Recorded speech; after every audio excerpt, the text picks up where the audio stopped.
Hello students, continuing chemical kinetics. तो last lecture में हम लोगों ने बात की थी integrated rate equation for first order kinetics, जिसमें हमारा रिएक्टेंट कंज्यूम हो रहा था। आज हम बात करने वाले हैं फर्स्ट ऑर्डर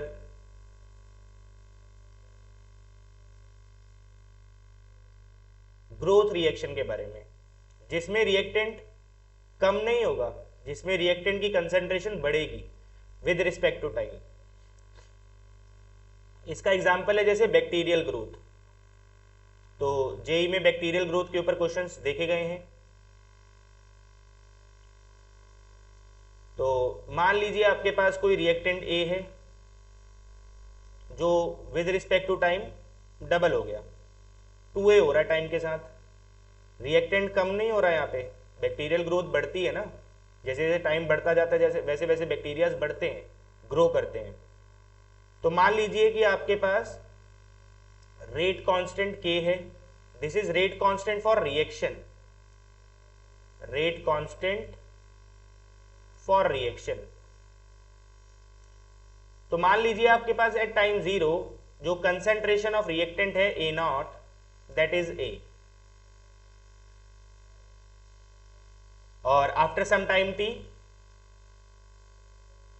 जो इनिशियल बैक्टीरियाज थे उनकी ग्रोथ हुई होगी, तो बैक्टीरियाज बढ़े होंगे।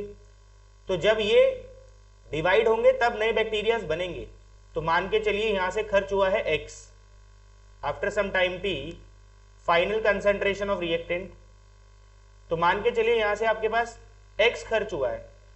अगर ये 1 मोल खर्च होंगे तो ये 2 मोल बनेंगे। तो अगर यहां से x खर्च हो रहा है तो ये कितना बनेगा, 2x। तो आपके पास बचा कितना, a माइनस एक्स। तो जब ये पुराना बैक्टीरिया डिवाइड होगा तब नए बैक्टीरियाज बनेंगे। बैक्टीरिया डबल हो रहे हैं यहाँ पे। तो नेट आपके पास कितना आ गया, टोटल कंसंट्रेशन ऑफ रिएक्टेंट कितनी हो जाएगी आपके पास, total a minus X plus 2x, क्योंकि ये भी बैक्टीरियाज है और ये भी बैक्टीरियाज है। तो total bacterias after time t कितना हो जाएगा, तो यहां से आप इसको सॉल्व कर ले, you will get a plus x. This is the final concentration of bacteria after time t। ठीक है, तो क्या होगी इसकी इंटीग्रेटेड रेट इक्वेशन, वो हमें देखना है।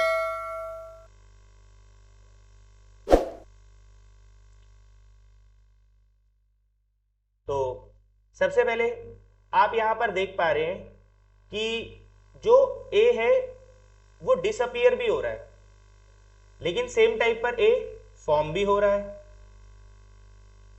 तो यहां पर आप निकालेंगे net disappearance of A। Net तो बन रहा होगा क्योंकि ओवरऑल बैक्टीरियाज बढ़ रहे हैं, तो हम यहां पर निकालेंगे नेट अपीयरेंस ऑफ A, क्योंकि with respect to time bacteria की पॉपुलेशन बढ़ रही है। तो हम निकालेंगे नेट अपीयरेंस ऑफ A। अब वो निकलेगा कैसे, वो निकलेगा नेट अपीयरेंस ऑफ A कैसे निकलेगा, that is appearance of A minus disappearance of A।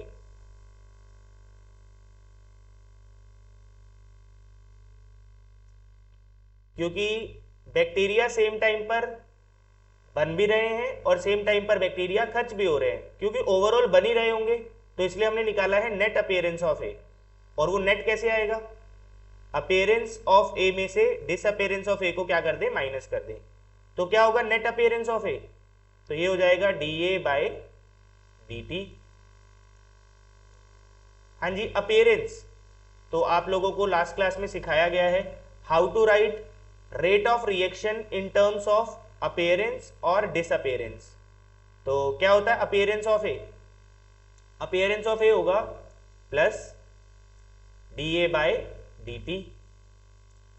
जब आप अपीयरेंस या डिसअपीयरेंस की फॉर्म में रेट ऑफ रिएक्शन लिखते हैं तब रेट कांस्टेंट ऑफ रिएक्शन नहीं लेना होता, अगर आप रिएक्टेंट के लिए लिख रहे हैं तो रेट कांस्टेंट ऑफ रिएक्टेंट लेना होगा, और जब आप प्रोडक्ट के लिए लिख रहे हैं तो आपको रेट कांस्टेंट ऑफ प्रोडक्ट लेना होगा, और वो बहुत इजी होता है। Just rate constant of reaction को स्टोइकोमेट्रिक कोएफिशिएंट से मल्टीप्लाई कर लें, तो कितना हो जाएगा इसका रेट कांस्टेंट, वो हो जाएगा 2k, क्योंकि इसका स्टोइकोमेट्रिक कोएफिशिएंट 2 है, k से मल्टीप्लाई कर देंगे 2k। कंसंट्रेशन ऑफ रिएक्टेंट, क्योंकि ऑर्डर इसका 1 है, यही होगा rate of reaction, differential rate law. Same आप डिसअपियरेंस के लिए भी लिख सकते हैं। डिसअपियरेंस, इसकी डिसअपियरेंस हो रही है तो रेट कांस्टेंट इसी का लेना होगा। क्या है स्टोइकोमेट्रिक कोएफिशिएंट 1 इंटू के कर लें, इक्वल्स टू के ए। तो क्या हो जाएगा आपके पास यहां पे, ये आपके पास आ गया 2k a माइनस के ए।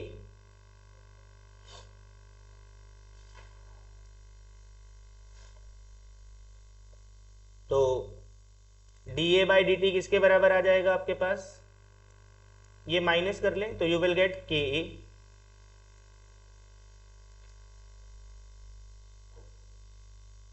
थोड़ा रीअरेंज करें, लाइक टर्म्स को एक तरफ ले आए, तो यहां पर हो गया आपके पास dA 1/a equals to K D T.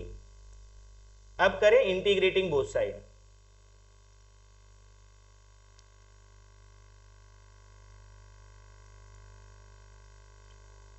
तो a का इंटीग्रेशन हो रहा है with respect to a, concentration जा रही है a0 से at, और के डी टी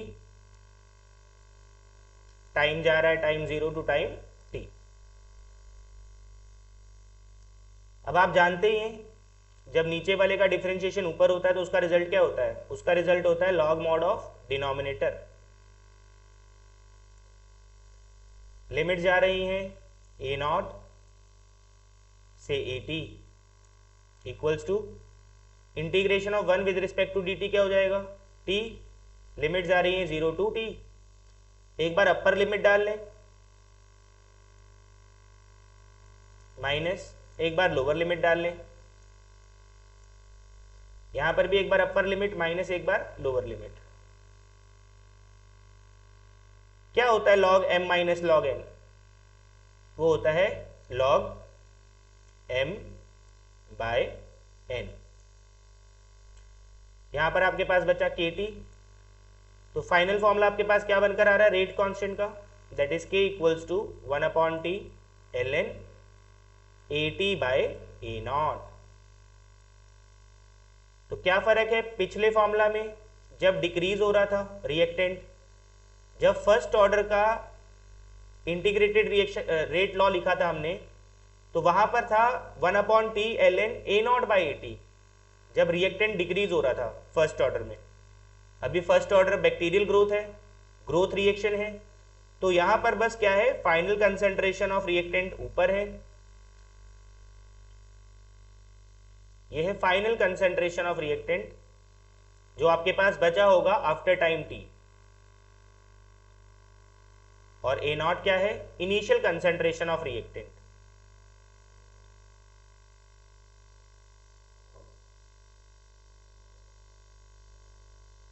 तो ln किसके इक्वल होता है 2.303 लॉग, तो k किसके इक्वल हो जाएगा 2.303 ओवर t लॉग बेस 10।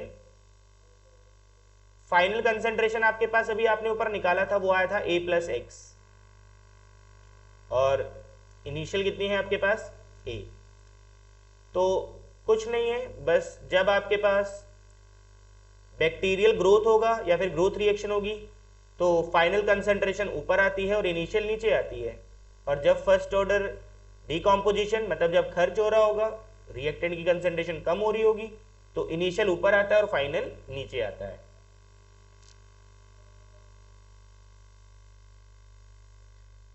ठीक है, तो यहां पर हम कुछ और इंपॉर्टेंट पॉइंट की बात करते हैं अबाउट फर्स्ट ऑर्डर रिएक्शन। तो पहला पॉइंट है concentration of reactant in first order reaction after n half lives। तो अगर आपको कंसेंट्रेशन ऑफ रिएक्टेंट पता करना है कि आपके पास कितना रिएक्टेंट बचा है आफ्टर n हाफ लाइफ्स, तो उसका फॉर्मूला है ए not over 2 power n।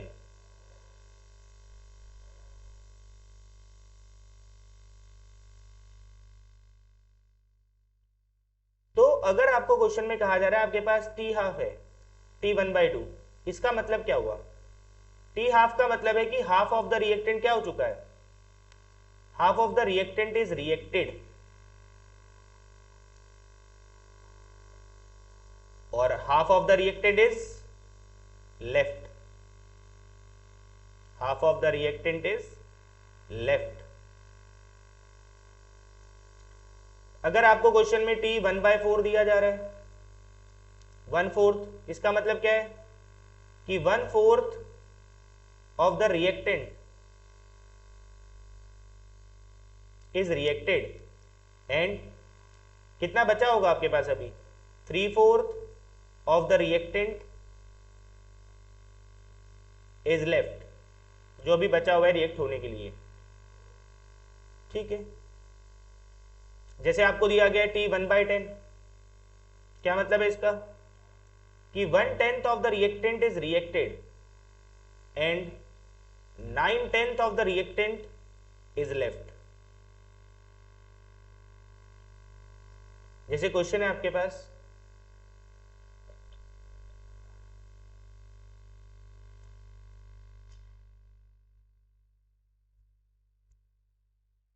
For a first order reaction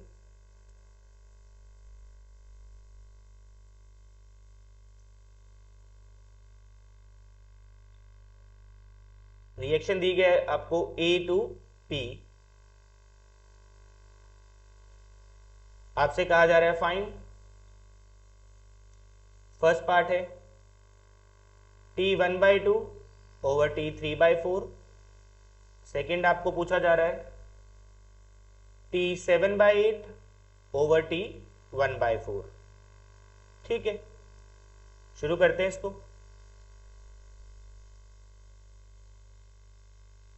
अब आप जानते हैं कि आपको टी हाफ ओवर टी 3/4 कहा गया है। क्या मतलब होगा टी हाफ का? टी हाफ का तो आपके पास सीधा फॉर्मूला होता है। क्या फॉर्मूला होता है? 0.693 अपॉन के। इसका तो आपके पास सीधा फॉर्मूला है और फर्स्ट ऑर्डर है तो इसके लिए आपके पास इंटीग्रेटेड रेट लॉ है।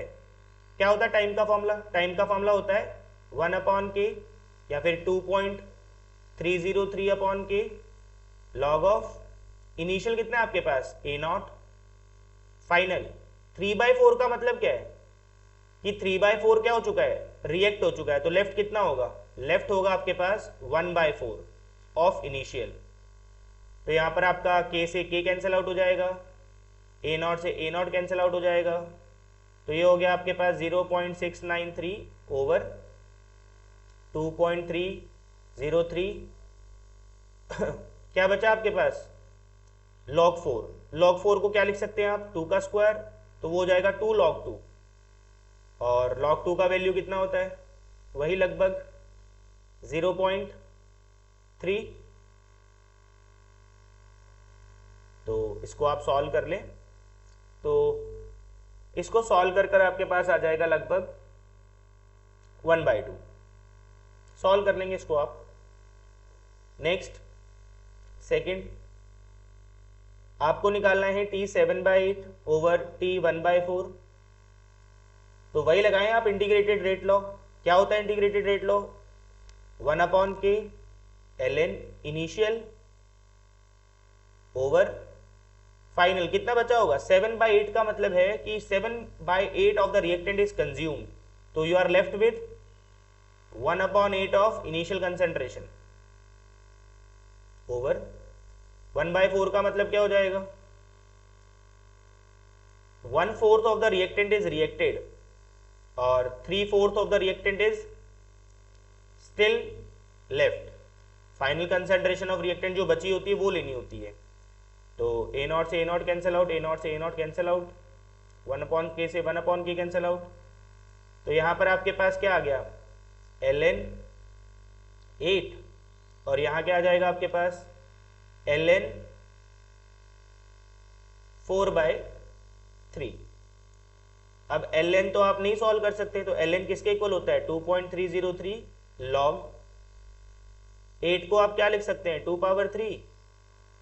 सिमिलरली नीचे भी आपका क्या हो जाएगा, 2.303 log, ये हो गया आपके पास log m/n, तो ये होता है log m minus log n।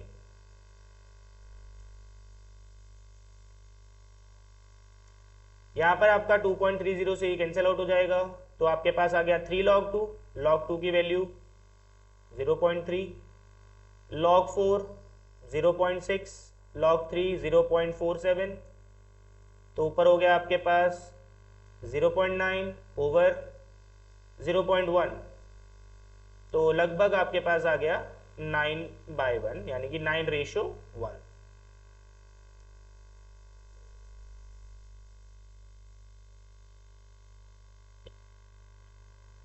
Next है आपके पास,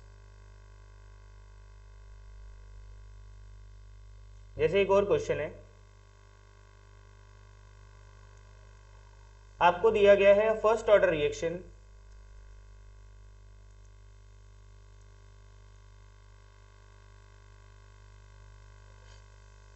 is found to have rate constant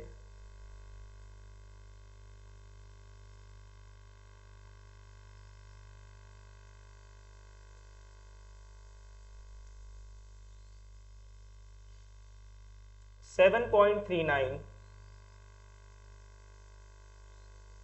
into 10⁻⁻⁵ second inverse). Find the half life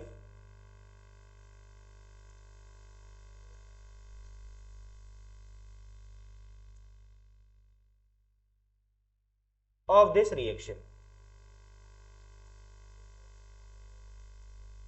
तो डायरेक्ट क्वेश्चन है ये, आपको फर्स्ट ऑर्डर दिया गया है, आप जानते हैं फर्स्ट ऑर्डर में हाफ लाइफ का फॉर्मूला क्या होता है, 0.693 ओवर k। तो यहाँ पे k का वैल्यू पुट कर ले, 0.693 ओवर k कितना दिया गया आप लोगों को, 7.39 इंटू 10⁻⁻⁵। सॉल्व कर ले इसको, तो आपके पास आ जाएगा 9.38 into 10⁻3।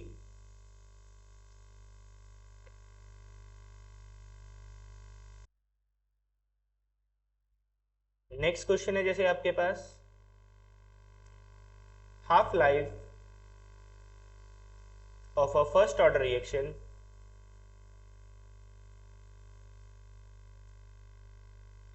is 10 minutes.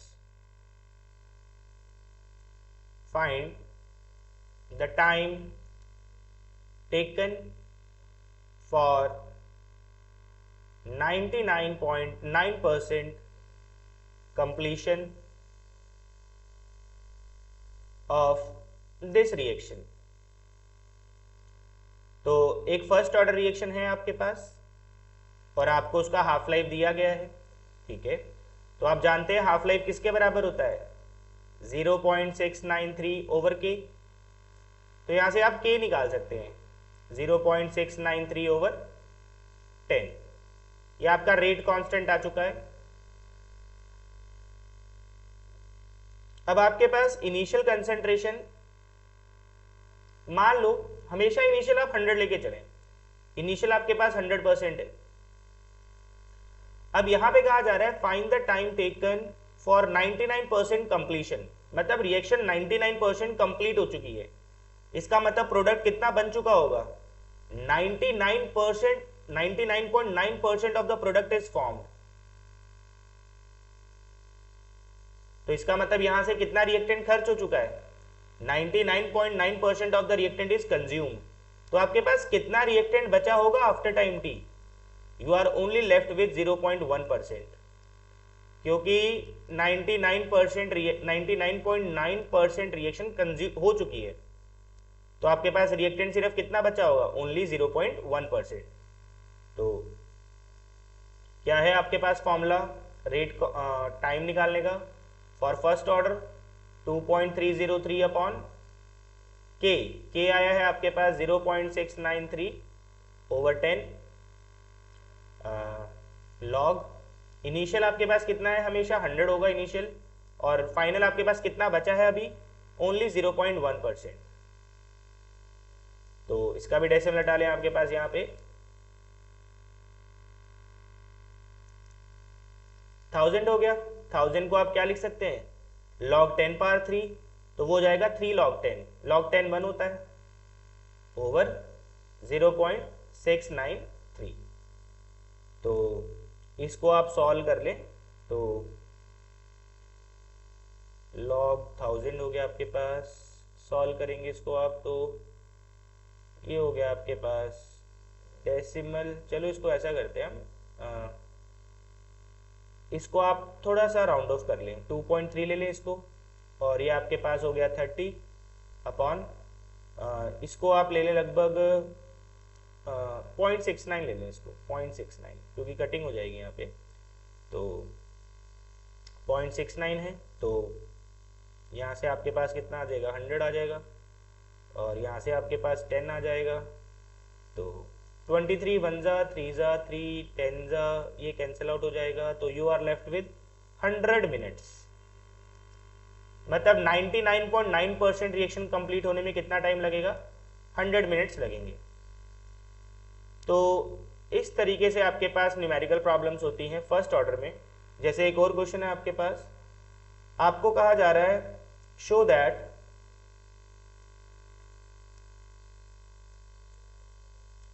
in case of first order reaction, in case of first order reaction, time required for 99.9% completion of reaction is about 10 times that required for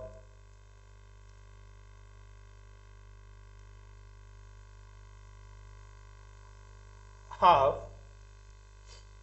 the reaction।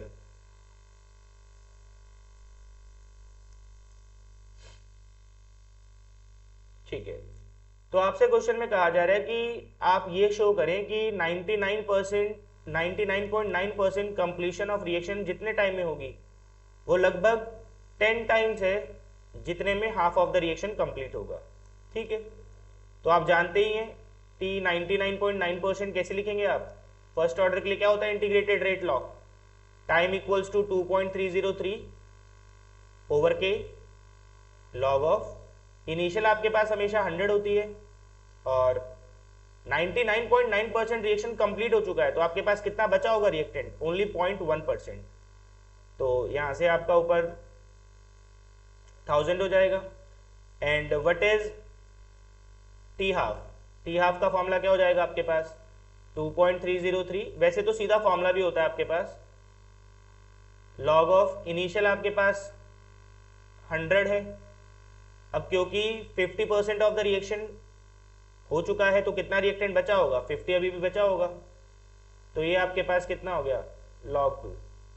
Divide कर लें इसको, T 99.9 upon T 50 या फिर T half 2.303 over के log of 1000 यानी कि 10 power 3 over 2.303 over के log of 2। इससे ये कैंसिल आउट हो जाएगा, क्या हो गया यहाँ पर आपके पास 3 log 10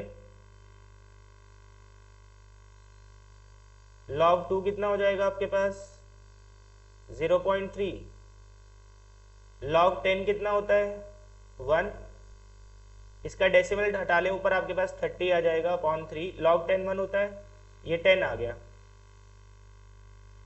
टी हाफ को उस तरफ ले जाएं तो यहां से शो हो रहा है time taken for 99.9% completion of reaction is about 10 times of the half of the time taken for completion of half of the reaction. तो ये आपको यहाँ पे शो करना था. That's it for now. Thank you.